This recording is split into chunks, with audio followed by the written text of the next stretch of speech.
Hoje o tema do Viola Causa e Prosa é nada mais, nada menos que a viola caipira.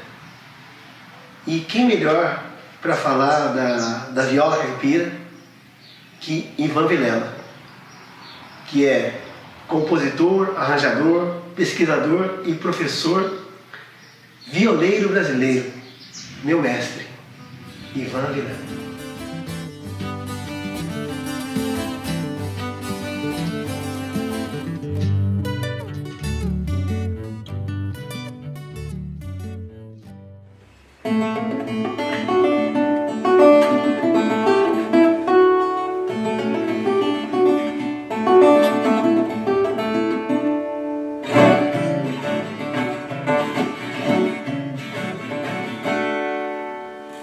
Viola caipira, viola brasileira, viola de 10 cordas, viola nordestina, viola sertaneja, viola de folia, viola de festa, viola de feira, viola brasileira. Com todos esses atributos brasileiros, este é na realidade um instrumento de origem portuguesa, um instrumento muito antigo. Para a gente ter uma ideia da ancianidade da viola, as primeiras violas em Portugal datam em registros escritos dos anos 1400. E era um instrumento totalmente afeito ao povo. Dificilmente em Portugal ele frequentou a corte ou casas senhoriais, e foi pelo meio do povo que ele chegou ao Brasil, nas mãos dos primeiros portugueses que aí chegaram. A viola, ela tem características muito interessantes. Uma delas é ter inúmeras afinações. Essa que eu estou usando é cebolão, é uma afinação brasileira, possivelmente de origem paulista, do século XIX, mas há talvez mais 10, 15, talvez até 20 afinações distintas para esse instrumento. Em cada lugar que a gente vai, a gente encontra esse instrumento afinado de uma maneira. E o curioso é que no Brasil, os primeiros registros escritos de viola datam de 1580, no Alto da Inquisição, em Pernambuco, em Recife, nas denunciações de Pernambuco, onde relata a presença de um tocador de viola. Violeiro, aqui em Portugal, é quem fabrica a viola, e violeiro no Brasil é quem toca a viola. Então, quando eu disser violeiro, é quem toca a viola no Brasil. E logo em 1613 a gente já vai encontrar esse instrumento novamente escrito em inventários. Morreu uma pessoa na região de São Paulo, deixou uma viola, uma mesa, uma cama, uns rolos de corda.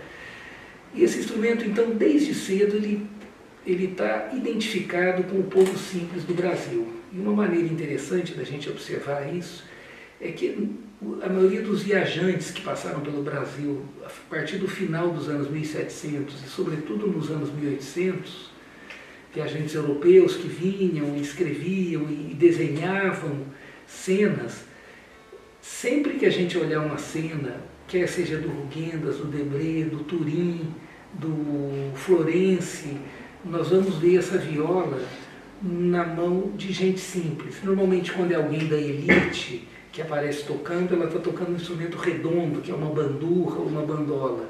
E sempre que é um negro ou um pobre tocando, numa festa de folia, do divino, vai ser uma viola. Outra coisa interessante é que, a partir de uma pesquisa do Estevão Luz, que é um historiador de Franca, em hemerotecas, em recortes de jornal do século XIX, ele identificou vários relatos de escravizados foragidos, e na descrição da pessoa dizia: fulano é alto, é baixo, é desse jeito, daquele, mas normalmente canta bem, dança bem e toca viola. Então isso atesta, em parte, a presença desse instrumento na mão desse povo mais simples do Brasil, herança que veio, de certa forma, de Portugal, onde ela também estava circunscrita ao povo simples. O próprio Gil Vicente, dramaturgo português quinhentista, refere-se à viola como um instrumento de soldados um instrumento de escudeiros, em 9 das suas peças de teatro. Esse instrumento começou a ser mais celebrizado no Brasil a partir dos anos 1930, quando Cornélio Pires, na realidade em 1929, promove a gravação de duplas caipiras de cantantes do interior de São Paulo cantando com esse instrumento, acompanhados por esse instrumento. A partir daí a viola ganhou esse nome que talvez seja o nome mais célebre dela, e é o nome como ela é conhecida aqui em Portugal, que é de viola caipira. Esse instrumento ele foi largamente utilizado pelos caipiras, mas também foi utilizado no Nordeste, com outras afinações e uma outra maneira de tocar. E, curiosamente, até os anos 1800, até metade dos anos 1800, o principal instrumento que acompanhava pessoas que cantavam em cidades como Rio de Janeiro, Salvador e Recife, era a viola, o instrumento que acompanhava.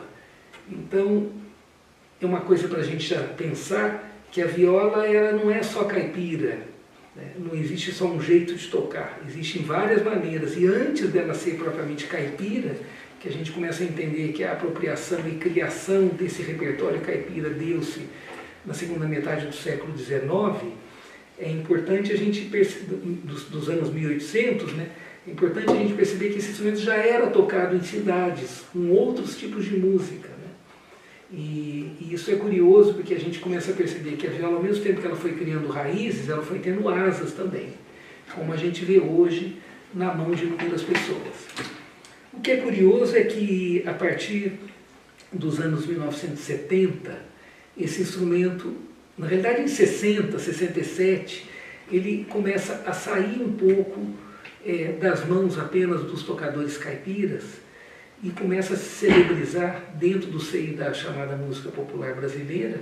E seria interessante também que hoje nós entendêssemos a música caipira como música popular brasileira, certo? Quando o Heraldo do Monte utiliza num festival no ano de 1967, acompanhando a música Disparada, é uma viola. E em 67, ele ainda grava com um quarteto novo, essa viola, ele tocando viola, né? Um quarteto novo que tocava o Hermeto, tocava flauta e piano, o Ayrton Moreira percussão e bateria, o Theo de Barros contrabaixo e violão, e o Heraldo do Monte tocava viola.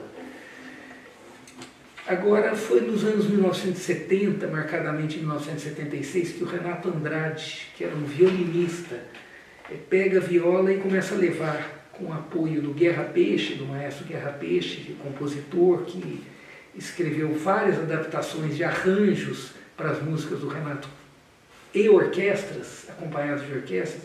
O Renato viaja então pela União, então existente na época União Soviética, e também por universidades dos Estados Unidos, tocando viola. E o Renato talvez seja a pessoa que leva a viola então para esse outro ambiente chamado música de concerto. Nos anos 1980, Almir Sater grava um disco importantíssimo que foi um instrumental, que depois ele fez o instrumental 2, né? Então esse nós chamamos de instrumental 1, onde ele traz a viola para outras ambiências da música popular brasileira, usando outras harmonias, outros acordes, outras maneiras de se tocar, traz um pouco desse toque pantaneiro para a viola também. E a partir dele a gente tem a presença de vários violeiros. Eu gostaria de demarcar aqui um muito importante, que foi o Tavinho Moura, compositor do Clube da Esquina, que já nos anos 80 começa a utilizar a viola em trilhas sonoras, como Noites do Sertão, do filme Noites do Sertão, e ainda em 89 ele grava o Caboclo d'Água, utilizando a afinação Rio Abaixo, né, que é uma afinação que era utilizada pelo Renato e pelo Almir, mas não o tempo inteiro. O Tavinho toca no Rio Abaixo, que é uma afinação muito utilizada na região de Belo Horizonte, norte de Minas Gerais, e hoje, na realidade, em vários locais do Brasil. O próprio mestre Moreno Verá gosta muito de tocar na afinação Rio Abaixo. Essa viola foi, a partir dos anos 1990, começou a ganhar certa notoriedade, sobretudo na mão de pessoas de outros segmentos musicais que começaram a tocar esse instrumento, a utilizá-lo para tocar outras coisas, outro tipo de música, e a viola foi ganhando cada vez mais asas. E hoje nós temos esse instrumento presente já em grande parte do Brasil. Houve eventos como no ano de 1997, o Violeiros do Brasil, que a Miriam Taubig produziu, que foi televisionado, que mostrou 12, depois 13 violeiros escolhidos por ela ali e pela curadoria, mas na realidade havia muito mais violeiros, havia muito mais gente tocando. E hoje esse instrumento ganhou uma dimensão de expressão cultural muito grande no Brasil. No ano de 2004, ele é eleito para figurar dentro de uma universidade, na Universidade de São Paulo, na qual eu tive a sorte de ser o professor desse instrumento, onde a gente tem um bacharelado de viola. E hoje, no caso, a Universidade de São Paulo, no campus de Ribeirão Preto e o campus de São Paulo tem o curso de viola, né? Figurando ao lado de todos os outros instrumentos, ali, violoncelo, flauta, violão, piano, etc. E a viola, cada vez mais, ela aumenta não só o número de tocadores, mas o número de fabricantes. E ela já tem agora estado presente em escolas, em conservatórios, há inúmeros professores. Vale citar aqui o Zé Helder, que foi talvez o primeiro professor de conservatório em Pouso Alegre, depois em Guarulhos, e há vários, Zeca Colares dando aula em Tatuí hoje, Fernando Caselato dando aula em Ourinhos, no Conservatório de Ourinhos, Municipal de Ourinhos, o João Paulo Amaral dando aula na EMESP, que era a antiga ULM, né? Universidade Livre Tom Jobim, Livre de Música Tom Jobim, e a viola agora já figura em diversos segmentos, há discos, inclusive com orquestras, e esse instrumento cada vez mais conquista um gosto dos brasileiros, que de certa forma acabam por resgatar uma sonoridade que sempre fez parte da nossa formação cultural, principalmente, sobretudo nas regiões de Sudeste e Centro-Oeste e também no Nordeste brasileiro. E hoje nós vemos também a viola figurando em diversos projetos de secretarias de culturas, por todo o país. Esse instrumento vai ganhando uma notoriedade e vai conquistando um espaço que na realidade sempre lhe coube, mas nunca lhe foi dado, sobretudo porque com o êxodo rural, os migrantes caipiras que foram para a grande cidade, no caso a grande São Paulo, tiveram a sua cultura muito depreciada, a sua cultura muito diminuída, erroneamente, é claro. E com essa cultura depreciada também os atributos dessa cultura, como o modo de vida, as músicas e os instrumentos. E a viola, talvez por uma série de fatores, uma conjunção de fatores que nos anos 90 começam a aflorar, como um efeito colateral a essa tentativa de globalização, entendendo globalização como uma uniformização cultural pela via do consumo, em consonância com os países mais ricos do norte, do hemisfério norte. Talvez isso acabou por ressaltar diferenças regionais. No momento que você tenta uniformizar coisas tão distintas no mundo, culturas diversas, as próprias culturas começam a dizer: não, eu sou diferente, eu não pertenço a isso. Também outra coisa é esse firmar de um pensamento ecológico que preserva as diversidades naturais e também a biodiversidade cultural. E a viola também ancora, eu acho que a presença do Almir Sater em telenovelas ajudou muito a quebrar o preconceito do grande público de quem é que tocava viola e que tipo de músicas tocava viola. Nas telenovelas ele teve um alcance muito grande. Esse instrumento, nas mãos do Almir, projetou uma sonoridade que rompeu com esse preconceito. E também eu acho que as pessoas hoje nas cidades grandes, que são filhos de imigrantes ou migrantes de cidades menores, impossibilitadas de retornar ao campo, tentam resgatar valores que outrora fizeram parte de suas vidas. E é curioso que nessa dimensão começaram a surgir, a partir dos anos 1990, inúmeros grupamentos, ensembles, ou nós podemos chamar de, eles chamam de orquestras de viola, né?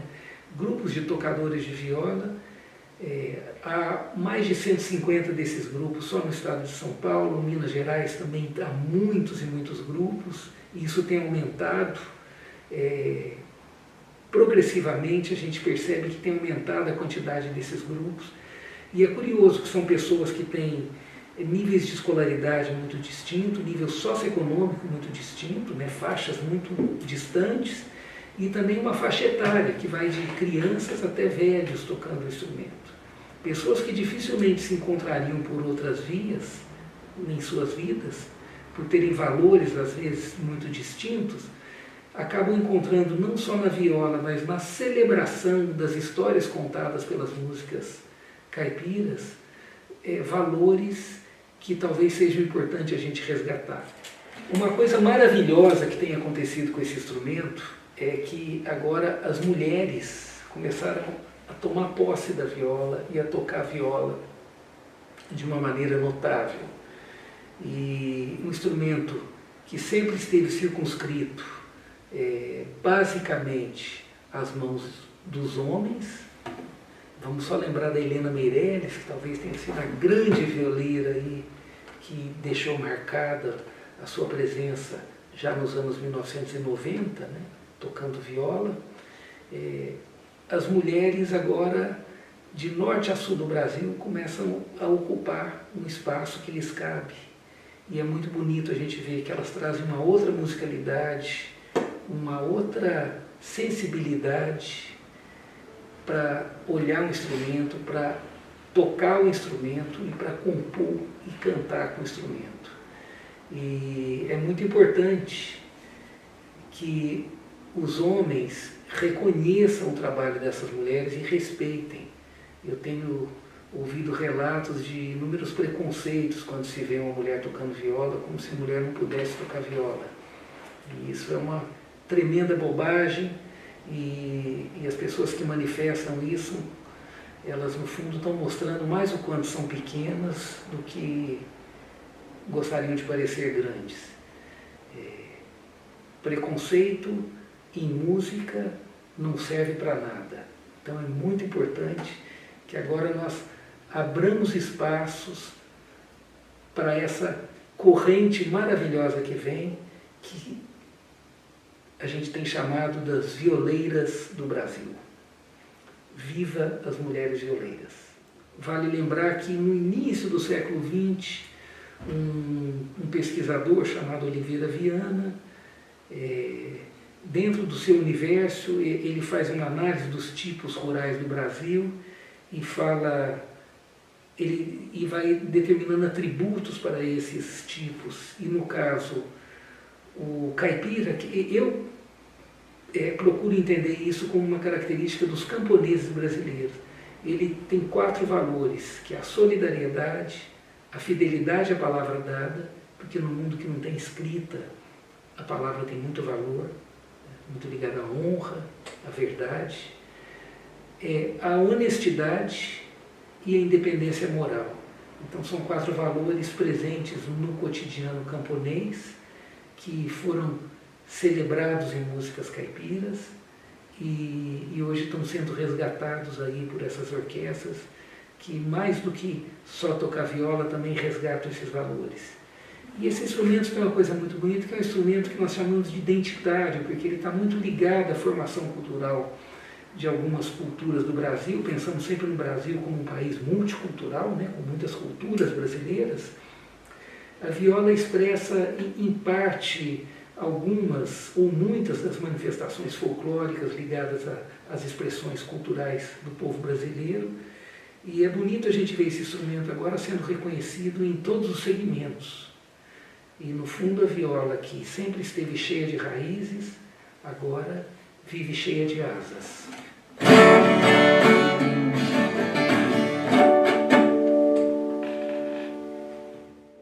Chora a viola, chora no coração do tocador, que canta pra loira e morena. Não faz distinção de cor.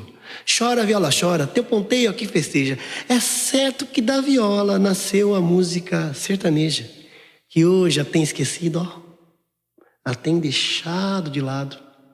Mas saibam que no Brasil inteiro a viola tem o seu legado.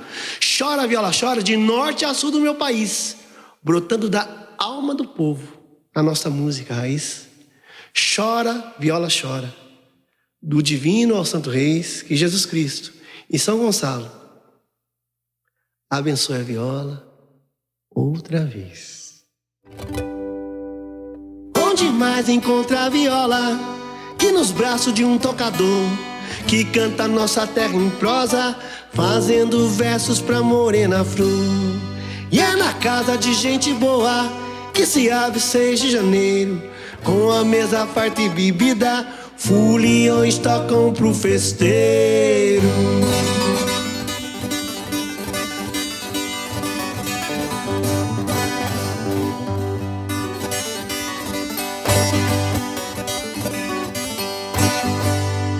Também pode-se achar viola nas cirandas de Paraty. Soverino toca o bandola lá no sertão do Taquari.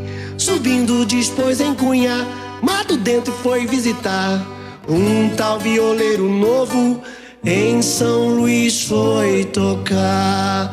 Canta viola Brasil, Brasil viola Brasil. Canta viola Brasil, Brasil viola Brasil.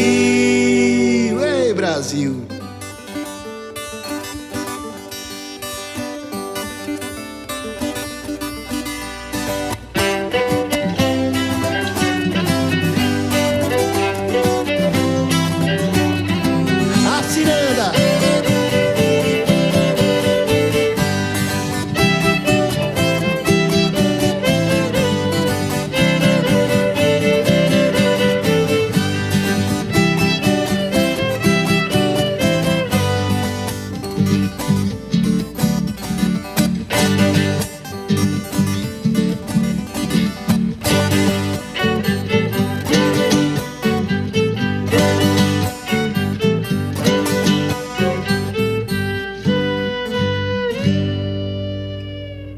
Ainda encontra a viola é nas festas de São João. Todo o povo da vizinhança, quase a casa não dá conta não. Em Antijo reza o rosário, juntos mostram a devoção. Depois disso vem comilança e os moços dançam o catirão.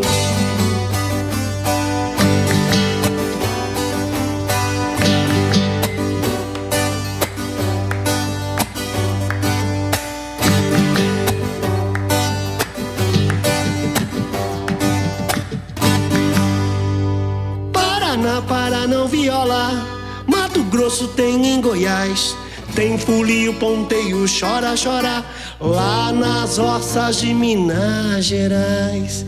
E em São Paulo, que é interior, também canta um Brasil viola, na lembrança do país bonito, esquecido o violeiro acorda.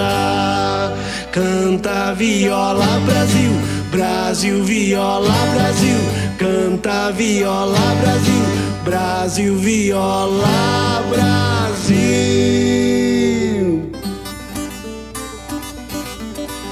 Diretamente do Vale do Paraíba.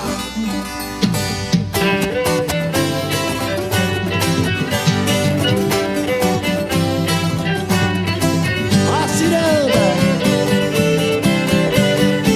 Vai chover. É mentira. Olha o tour.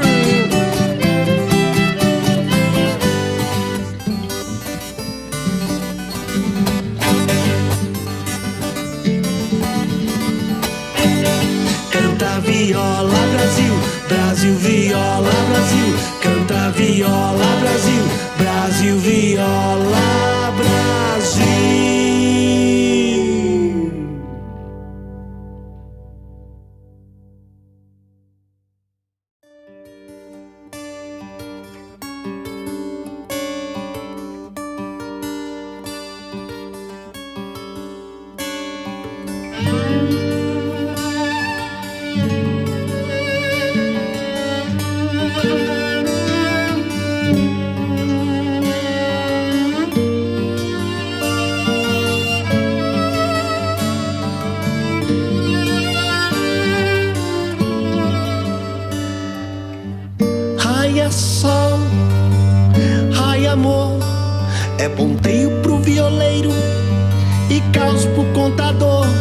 mas quem conta história é ela, menina que orvalha a flor. Mas quem conta história é ela, mulher que orvalha a flor. É dona do que não tenho, pois meu coração levou. É dona do que não tenho, pois meu coração levou.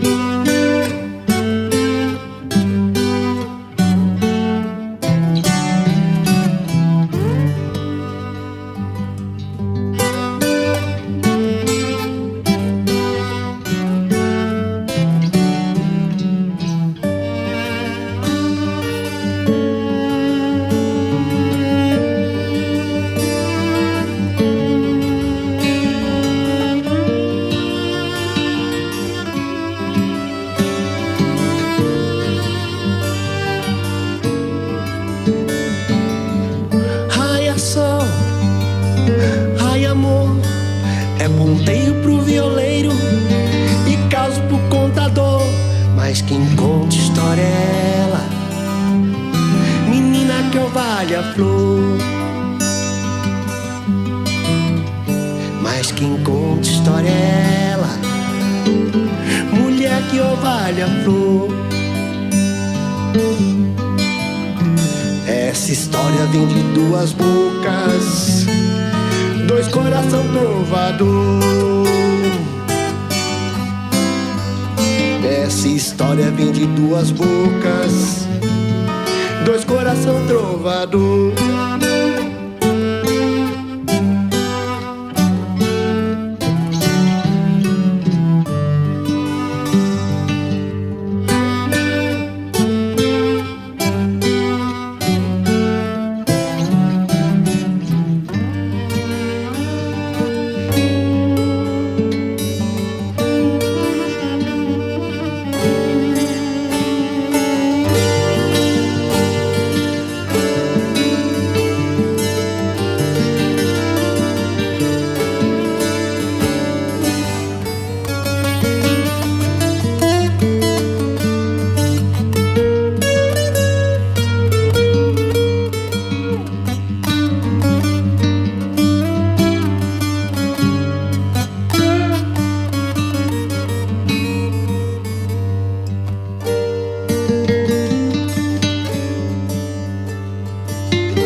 Imagina só o violeiro lá no ermo do sertão, lá na roça, sem internet, sem luz, sem professor, aprender a tocar a viola caipira, um instrumento de 10 cordas. Não parece coisa desse mundo, né, gente? É uma coisa assim. Então, por esse assunto aí, por esse sentido aí, o violeiro se tornou um ser muito místico, né? Porque ele tem que aprender, de alguma forma, sozinho, a afinar. Imagina afinar. No Brasil, o Roberto Correia, que é um violeiro, historiador aí, ele registrou mais de 30 afinações diferentes de viola caipira, né? É que o violeiro, assim, na verdade, ele não queria que o outro soubesse o que ele estava fazendo e inventava uma afinação na hora, assim, né? Mais ou menos uma coisa assim. Mas aí, como é que o cabra vai aprender? Eu vou aqui passar para vocês, mas não tem nada a ver com o pacto com o TAR, não. Fique tranquilo. Eu vou falar aqui de uma simpatia ligada ao São Gonçalo, que é o santo protetor dos violeiros e das prostitutas também. Todo mundo que trabalha com um certo tipo de alegria, né? É assim. Vocês vão aprender a tocar rapidinho. Olha, fez, já vai sair tocando. É assim, você fica sabendo onde que faleceu um violeiro bom, mas bom. E aí, você vai lá no cemitério desse violeiro, vamos dar um exemplo, onde morreu o Tião Carreiro, né? Que foi um grande ícone da viola caipira. E aí vai lá no cemitério e procura o túmulo dele durante o dia.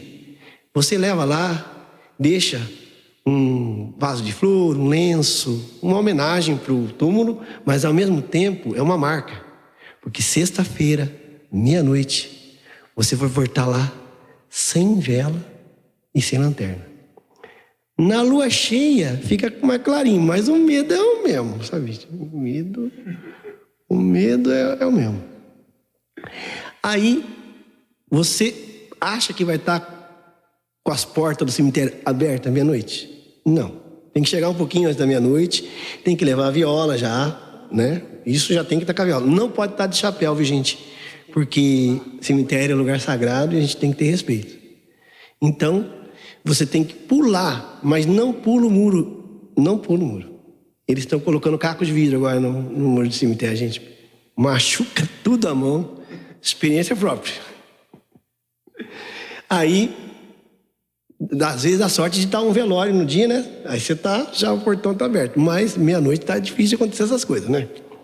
Então você pula o portão mesmo, que tem as pontas de lança, mas pelo menos você consegue saber. Supomos que já transpusemos o primeiro obstáculo, que é o portão, e vamos campear, procurar, buscar o túmulo da violeira, sua marca, o seu lenço, sua flor. Achou. Ajoelha em cima. Estica os braços, abre bem os dedos assim. Reza 3 Pai Nosso, 3 Ave Maria. Com fé. Se não tiver fé, vai ser difícil. Com fé. Em seguida, você faz uma oração mais íntima com o Santinho São Gonçalo e pede para ele liberar a alma do violeiro para vir ali, para passar o dom para você de tocar a viola. E começa a chamar, em alto som, o nome do violeiro. Ô, Tião Carreiro!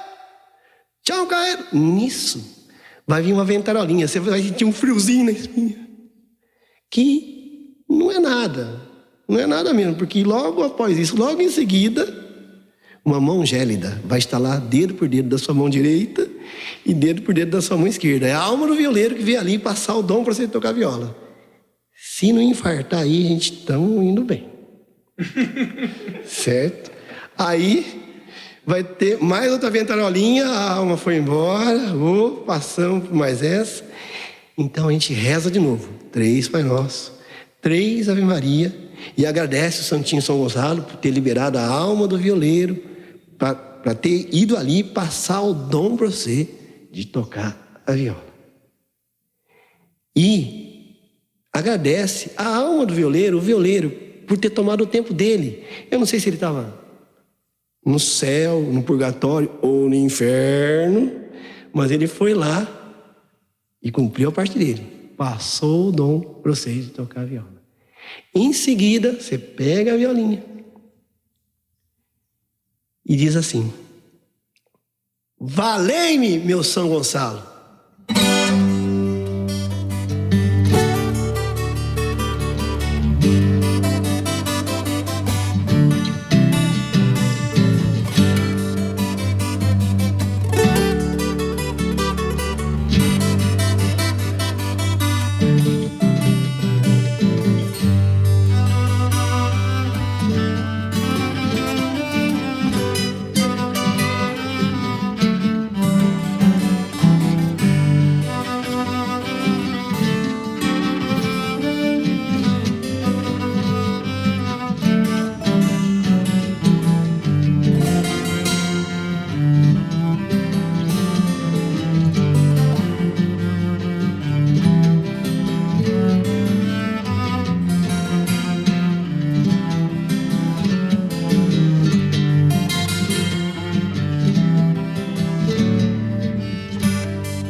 já sai tocando viola.